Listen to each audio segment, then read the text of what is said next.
Hello everyone. So today we are going to talk about elasticity of demand. Okay. So in the elasticity of demand, we are going to talk about price elasticity of demand. We know that कि दो तीन types की elasticity होती हैं, जैसे income elasticity, cross price elasticity. Okay. But आज हम लोग प्राइस इलास्टिसिटी डिमांड की बात करेंगे. उसके अंदर हम एक एग्जांपल भी सॉल्व करेंगे कि how to find the elasticity of demand, and then we will see the properties of the price elasticity of demand. ठीक है. So definition, how to solve it, and थोड़ा समझेंगे भी और थोड़ा से कुछ उसकी प्रॉपर्टी भी देखेंगे. ठीक है. सो चलो स्टार्ट करते हैं. ठीक है. Now the definition of price elasticity of demand. The price elasticity of demand measure the percentage change in the quantity demanded resulting from 1% change in the quantity. इसका मतलब है कि 1% change in price, okay, से quantity में कितना change हो रहा है, राइट. अगर लेट्स से कि पहले तो let me just right the in the formula format में कैसे इसको लिखना है. सो elasticity of demand is like 1% change, or we can say the percentage change in the price, right. से इसकी वजह से quantity demand, that means QD में कितने परसेंटेज का चेंज आ रहा है. ठीक है. So this is whole formula of elasticity. Okay. इस फॉर्मूले का हम लोग डेरिवेशन फॉर्म में भी लिख सकते हैं, DQ अपॉन में DP इंटू में P by Q. So this is also another form of elasticity. Okay. So point elasticity अगर फाइंड करनी हो, अगर हमें डिमांड कर दिया है पॉइंट इलास्टिसिटी फाइंड करनी हो, तो इस फॉर्मूला का यूज कर सकते हैं. अगर हमें चेंज इन क्वांटिटी दिया हो और चेंज इन प्राइस दिया हो, तो इस फॉर्मूले का हम यूज कर सकते हैं. समटाइम्स ऐसा भी दिया होता है क्वेश्चन में कि लेट्स से कि percentage change in quantity demand is 2%. Okay. Percentage change in quantity demand. Okay. Percentage change in quantity demand में पूरा ये बता रहा हूँ. ठीक है. And percentage change in price is let's say 1%. So 1% change होने में 1% चेंज होने से प्राइस में क्वांटिटी में 2% का चेंज आया, तो इलास्टिसिटी के फॉर्मूले में रख दोगे 2% change in the quantity and 1% change in the price, so that means 2. That means इसका आंसर 2 आएगा. ठीक है. तो इलास्टिसिटी यहाँ पे क्या हो रही है, 2. इसका मतलब क्या हो रहा है कि अगर 1% प्राइस में चेंज हो रहा है, ओके, सो क्वांटिटी जो है उससे ज्यादा हो रही है ना. ठीक है. उसमें चेंज उससे ज्यादा आ रहा है ना, इसलिए ये इलास्टिक है. लाइक अगर हम बात करें वैसे तो इलास्टिसिटी नेगेटिव होती है, बिकॉज देखो ये होता है because of low of demand की वजह से. अगर प्राइस जिस लाइक प्राइस अगर ये इंक्रीज हुई है, तो क्वांटिटी डिमांड क्या होगी, डिक्रीज होगा. सो बिकॉज ऑफ नेगेटिव रिलेशनशिप, जैसे 1% से प्राइस अगर इंक्रीज हुई है, तो एक्चुअली ये 2% से क्वांटिटी डिमांड गिर फॉल होगा, एंड इसलिए यहाँ पे नेगेटिव साइन आएंगे. इसलिए आप देखोगे कि elasticity most of time price elasticity of demand is negative होता है because of this law of demand. जहां जहां पे लॉ ऑफ डिमांड फॉलो होगा वहां वहां पे इलास्टिसिटी प्राइस इलास्टिसिटी नेगेटिव आएगा. बट एब्सोल्यूट वैल्यू तो यहाँ पे हम बोल सकते हैं 2. ठीक है. सो चल ठीक है, तो सिंपल. अब हम एक एग्जांपल लेते हैं और अच्छे से समझने के लिए. ठीक है. इस इलास्टिसिटी को. ठीक है. तो यहाँ पे ये डिमांड इक्वेशन दिया गया है. ठीक है. डिमांड इक्वेशन क्या दिया है, Q equal to 8 minus 2P. That means quantity is a function of price. इसमें एक आपको डिमांड फंक्शन दे दिया गया है. हमें बोला क्या है कि when the price changes from P2 to 1. तो जैसे P1 कितना था, 2 था, और P2 कितना हो गया, 1, राइट. सो अगर ये 2 था प्राइस, तो उस पर हम क्वांटिटी फाइंड कर लेंगे. क्वांटिटी Q1 8 माइनस 2 P1, फिर 8 माइनस 2, P1 की वैल्यू कितनी है, 2, तो यहाँ पे 2 पुट कर दो, तो ये कितना हो जाएगा, 4. 8 माइनस 4, 4. सो Q1 आ गया हमारा 4. सिमिलरली अगर हम Q2 फाइंड कर लें, तो 8 यहाँ पे P की जगह आप डायरेक्ट रख दो और P2. ओके. सो 2 माइनस 1 रखूंगा P की जगह, तो 1 आ जाएगा. तो 8 माइनस 2 दैट मीन्स 6. ओके. सो हमें यहाँ पे हमें प्राइस P1 पे क्वांटिटी Q1 कितना आ रही है 4 और प्राइस P2 पे क्वांटिटी Q2 कितना आ रही है हमारी 6। ठीक है, अब इसमें ये जो चेंज हो रहा है तो हमें क्या फाइंड करना है, इलास्टिसिटी फाइंड करनी है। तो देखो इलास्टिसिटी हमें देखो फाइंड करनी है, तो कैसे हम लोग फाइंड करेंगे, हमारे पास ये कैलकुलेशन है कि P1 इक्वल टू 2 है, Q1 इक्वल टू 4 है, P2 इक्वल टू 1 है, Q2 इक्वल टू 6 है। ठीक है, तो हम लोग क्या क्या क्या कर सकते हैं, यहाँ पे परसेंटेज चेंज इन क्वांटिटी और percentage change in price find कर सकते हैं, वो पुट कर सकते हैं। ठीक है, फॉर्मूले में तो percentage change in quantity demand, okay, so वो कैसे फाइंड कर सकते हैं हम, सो वो फॉर्मूला हो जाएगा Q2 minus Q1 upon Q1, right. ठीक है, सो Q2 कितना है, तो Q2 हमारा है, Q2 हमारा 6 है, Q1 हमारा 4 है, सो 6 माइनस 4 अपॉन में 4, राइट। सो ये आ जाएगा हमारा परसेंटेज चेंज इन क्वांटिटी, तो ये कितना हो रहा है 2/4, that means 1/2। Similarly percentage change in price देख लेते हैं, तो ये क्या आ जाएगा P2 minus P1 divide by P1। So percentage change in price, तो प्राइस कितना है P2 हमारा 1 है और P1 हमारा 2 है। सो P2 हमारा 1 था और ये 2 है। ठीक है, तो 1 में से 2 जाएगा तो कितना आएगा माइनस का 1/2। इलास्टिसिटी क्या होती है, प्राइस इलास्टिसिटी क्या होती है, percentage change in quantity demand upon में percentage change in price demand, price of that particular good. So ये कितना आया हमारा 1/2 आया है। ठीक है, ये कितना आया माइनस का 1/2 आया है, तो ये दोनों कट होंगे तो आंसर क्या आएगा -1, दैट मीन्स इलास्टिसिटी क्या आ रही है -1। ठीक है ना। तो यहाँ पे है क्या कि दोनों में जो चेंज आ रहा है ना, यहाँ पे देखो चेंज कैसा हो रहा है, ये प्राइस जो है हमारी 2 to 1 हो रही है, यानी फॉल हो रही है प्राइस, है ना, प्राइस देखो फॉल हो रही है ना, 2 to 1 जा रही है तो फॉल हो रही है। तो क्वांटिटी हमारी इंक्रीज हो रही है, पहले लॉ ऑफ डिमांड फॉलो हो रहा है, क्वांटिटी 4 to 6 हो जा रही है, बढ़ जा रही है ना।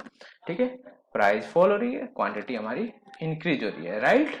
ओके, सो ये इसमें देखो, इसमें जो परसेंटेज फॉल हो रहा है वो भी ये हाफ का हो रहा है। ठीक है, हाफ परसेंटेज का हो रहा है क्वांटिटी के अंदर। तो सिमिलरली हाफ परसेंटेज का इंक्रीमेंट हो रहा है क्वांटिटी के अंदर, हम लोग देख सकते हैं। यहाँ पे देखो डिक्रीज हो रहा है बिकॉज माइनस साइन आया, यहाँ पे देखो इंक्रीज हो रहा है बिकॉज पॉजिटिव साइन आया, राइट।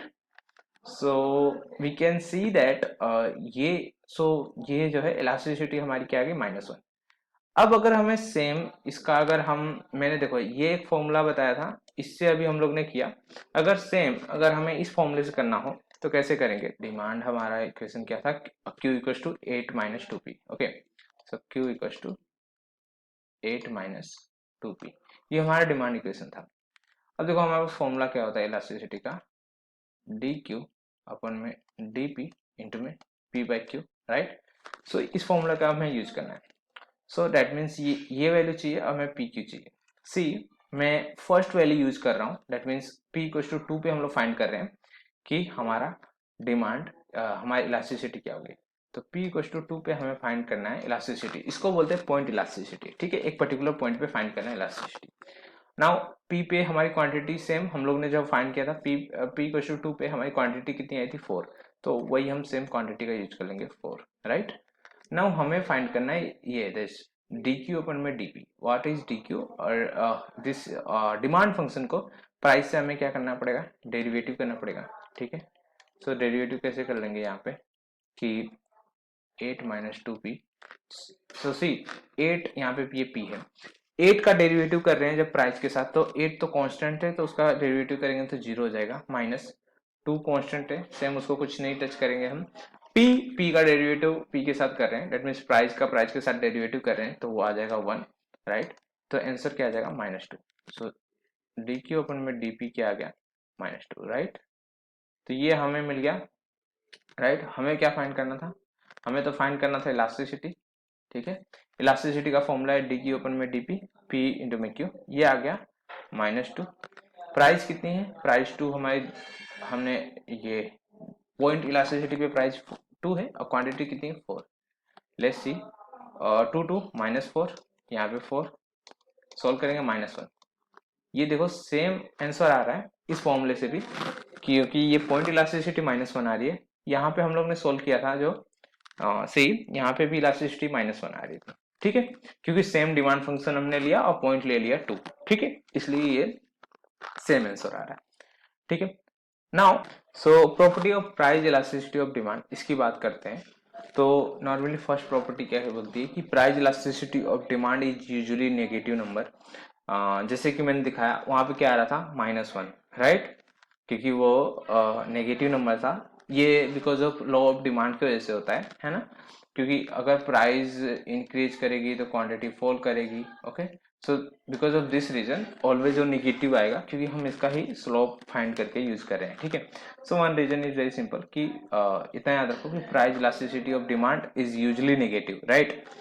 सेकेंड है कि अगर इसकी एब्सोल्यूट वैल्यू देखो, ये EP that means price elasticity, ये एब्सोल्यूट वैल्यू ग्रेटर देन 1 हो तो क्या इंडिकेट कर रहा है कि good is price elastic.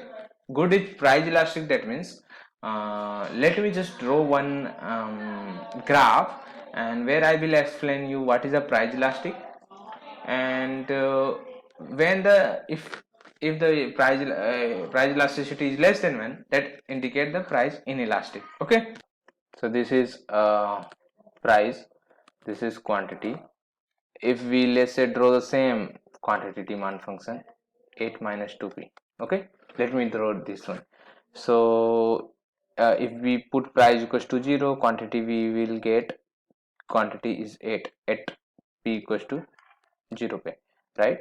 So यहाँ पे 8 आया। now अगर हम क्वांटिटी 0 पुट करते हैं, क्वांटिटी इक्वल्स टू 0 पुट करें इसमें, तो प्राइस कितना आ जाएगा, प्राइस आ जाएगा हमारा 4, राइट। तो यहाँ पे आ गया 4। सो इसको अगर हम मैच कर दें, क्योंकि ये मैं क्यों नेगेटिव स्लोप में क्यों कर रहा हूँ, because we can see that इन दोनों के बीच में रिलेशनशिप नेगेटिव होता है, ठीक है, ओके। नाउ यहाँ पे हम लोग ने देख लिया कि ये जो है हमारा आ गया, ये आ गया हमारा डिमांड का, ओके। वी नो दैट कि एट यहाँ पे कोई प्राइस 1 होगी, यहाँ पे 2 होगी, यहाँ पे 3 होगी, राइट।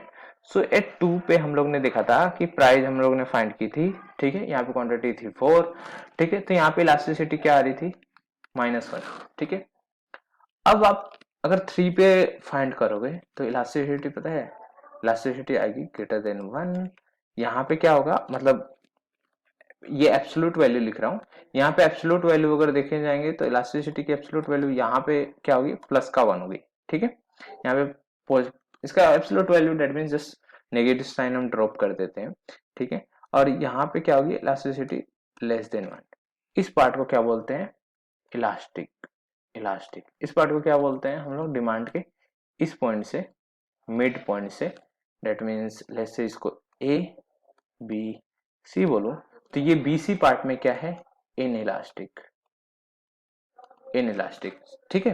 तो ये बीसी पार्ट में डिमांड जो है इनइलास्टिक होता है, या ये ए बी पार्ट में क्या है, इलास्टिक है, that means A B part, okay, from this A to B, here B to C is inelastic. Now इस पे क्या होता है, यूनिट इलास्टिक इसको बोलते हैं, ठीक है, यूनिट इलास्टिक, ठीक है ना, यूनिट इलास्टिक इसको बोलते हैं, जहां पे लास्ट प्राइस इलास्टिसिटी 1 होती है, ठीक है। तो आई होप ये क्लियर हुआ गया होगा, ठीक है। नाउ सो इस पे हम जो प्रॉपर्टी कर रहे थे अभी, प्रॉपर्टी, हाँ, प्रॉपर्टी ये थी कि price elasticity of demand is usually negative, that we have seen that, but अगर एब्सोल्यूट वैल्यू ग्रेटर देन 1 हो दैट मींस प्राइस इलास्टिक है। इलास्टिक है दैट मींस अगर प्राइस में अगर एक 1% का चेंज होता है प्राइस के अंदर, सो उससे ज्यादा परसेंटेज का चेंज होगा क्वांटिटी के अंदर, due to change in 1% price, quantity के अंदर ज्यादा चेंज आना चाहिए, बिकॉज तभी तो ये इसका रेशियो ग्रेटर देन 1 होगा, ठीक है ना, बिकॉज इसका ये रेशियो ही है। और इन इलास्टिक क्या होता है, सो इसमें क्या होता है, गुड्स के पास बहुत कम फ्यू सब्स्टिट्यूट होते हैं, दैट मीन्स वो नेसेसरी गुड है, समझो। इन इलास्टिक में क्या होता है, इन इलास्टिक अगर कोई गुड है दैट मीन्स उसकी प्राइस अगर जैसे 1% से इंक्रीज हुई है, तो क्वांटिटी जो है 1% से कम, मतलब इसमें जो भी चेंज, मतलब ये तो क्या हुई, अगर ये इंक्रीज हुई है तो ये डिक्रीज होगी, लेकिन 1% से कम डिक्रीज होगी, समझ में आ गया, ठीक है। तो उसका ये मतलब होता है इलास्टिसिटी का, ठीक है। Now let me explain this part one another usually ये एग्जाम्स में पूछ लिया जाता है कि constant elasticity demand function, okay, constant elasticity demand function. तो एक्चुअली ये फंक्शन ऐसा है, quantity equal to A that is the constant, P price की पावर बी, ठीक है। सो ये इस फंक्शन की इलास्टिसिटी कांस्टेंट होती है, ये हम एक्सप्लेन करना है। तो ये जो है quantity equal to A P की पावर बी, ठीक है। तो यहाँ पे जो है इस डिमांड करके इलास्टिसिटी क्या होती है, कांस्टेंट होती है। कैसे? सो इलास्टिसिटी क्या है, डी क्यू अपन में डी पी इंटू में पी इंटू में Q, right. Now just we need to find the derivative of this function, ठीक है। तो डेरिवेटिव कर लेते हैं हम लोग प्राइस के साथ इस क्वांटिटी का, राइट। तो डेरिवेटिव करेंगे तो ए कांस्टेंट है, ए क्या है, कांस्टेंट टर्म है, तो बाहर आ जाएगा। नाउ पी का हमें डेरिवेटिव करना है, पी के ऊपर जो पावर है, पावर आगे हो जाएगी, एक पावर हम लोग क्या करते हैं, कम करते हैं, राइट। सो ये आ गया हमारा डी क्यू अपन में डी पी, राइट। सो ये वैल्यू यहाँ पे हम पुट कर देते हैं, है ना, इलास्टिसिटी फाइंड करते समय। तो ए बी पी की power B minus one, right. अब यहाँ पे पी पहले से, क्वांटिटी इक्वल टू क्या है, ओके, क्वांटिटी इक्वल टू क्या है, ए पी की पावर बी, राइट। अब ये ए से ए गया, ठीक है, इधर बी बचेगा। नाउ ये अगर ये यहाँ पे वन पावर है, इसमें ऐड करोगे तो माइनस वन वन चला जाएगा, पी की पावर बी, पी की पावर बी, राइट। यहाँ पे क्या बचेगा, पी की पावर बी, बिलो भी क्या बचेगा, पी की पावर बी, ये दोनों भी। सो यहाँ पे क्या आ जाएगा, अब इसको सोल्व कर दोगे तो इलास्टिसिटी हमारी क्या आ जाएगी, B, that is constant, right. So constant elasticity के लिए ये हमारा डिमांड फंक्शन है, ठीक है। Sometimes you can see the negative here, but वो मैटर नहीं करता, उधर भी हमें इलास्टिसिटी क्या मिलेगी, कांस्टेंट, ठीक है। तो आई होप ये क्लियर हो। सो यहाँ पे मैंने प्राइस इलास्टिसिटी की बात की, नेक्स्ट वीडियो में बनाऊंगा अबाउट द इनकम इलास्टिसिटी, वहां पे भी हम लोग प्रॉपर्टी देखेंगे, डेफिनेशन देखेंगे और क्वेश्चन